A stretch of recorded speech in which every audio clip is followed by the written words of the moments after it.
Hi, my name is Blake Mitchell, and I live in Los Angeles, California.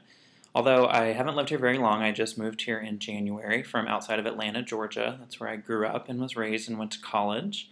And I came out when I was 15 years old. We're going on about 8 years now that I've been out of the closet. My circumstances were pretty unique. My dad sat me down around Christmas break and asked me if I was, and told me that if I was gay or bisexual, that would be okay.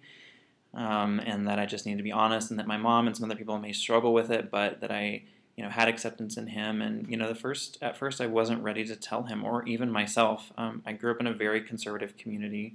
I grew up in a Christian church and was not able for a long time to really marry those two identities of being a gay man and being a Christian. And so even with him sitting in front of me and telling me, it's fine, come out, I wasn't ready at first. But finally I broke down and just cried and told him that I was, and I was scared, but that this definitely was who I was. And I'd known for a long time, but I just didn't, know how to really figure everything out. And that began a long journey of coming out to everyone else in my life. About 6 months later, I came out at school. It was the beginning of my junior year of high school. And I was met with, mixed response. I had some core friends who were really accepting, and it was funny when I told them. I was so dramatic. I was like, you have to sit down, I need to tell you something really serious. And I was like, couldn't say it. And then I finally was like, I'm gay. And my best friend at the time was like, Blake, I know that. I've known that for a long time. I mean, you listened to Cher and Barbra Streisand. And she was right. I mean, it was probably pretty obvious to all of them, but it was a big deal to me to say it. And I look back, and even my mom was surprised at first, but when I was a little kid, I would dress up like Maria Von Trapp from The Sound of Music with a big hat and a scarf, and enlist my younger siblings to be the children, and would run around and be wild. And, it's like, I think people had a sense, but it's still, when you make it official, it is a big thing. And it was a big thing for me to do that. But it was the best thing that I, really did for myself as far as building self-confidence and coming into my own. And by the time I got to college, I really had gotten to a place where I was comfortable with who I was, and went into college being totally open with everyone. And I went to a big public school. I went to the University of Georgia, a very diverse place. And so there were definitely people who still held on to some beliefs that I think challenged them when they met me, and I was so open and honest.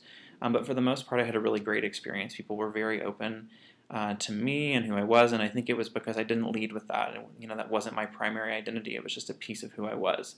And I think that's a great thing for anyone to really keep in mind as they go through the process of coming out. But now I live in LA. I moved out here to work in film and love my life here. My wonderful boyfriend moved out in May, and so we're kind of creating our lives here. We found a really great gay and lesbian Bible study in the city.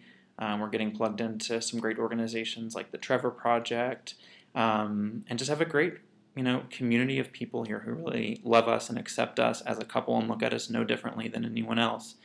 And I think my biggest advice for anyone coming out this week or in the future is just, when the time comes and you're ready, just be your authentic self, and know that there are a lot of people out there who are going to accept you just the way you are. I understand how hard it is to come out, even with me, with everything laid out in front of me, with that acceptance waiting. It was hard, and I know that it takes time to get to the place where you're ready to admit that to yourself and everyone around you. But when you are, I just want you to know, and I promise you, that there are a lot of people out there who really want to love you the way that you are, and accept you and welcome you into their lives as well. So just be yourself, and know that if things will be hard, and there are people who don't understand and who are scared, and they fear what they don't understand, but it does get a lot better. And I just challenge you to be yourself and know that people will love you.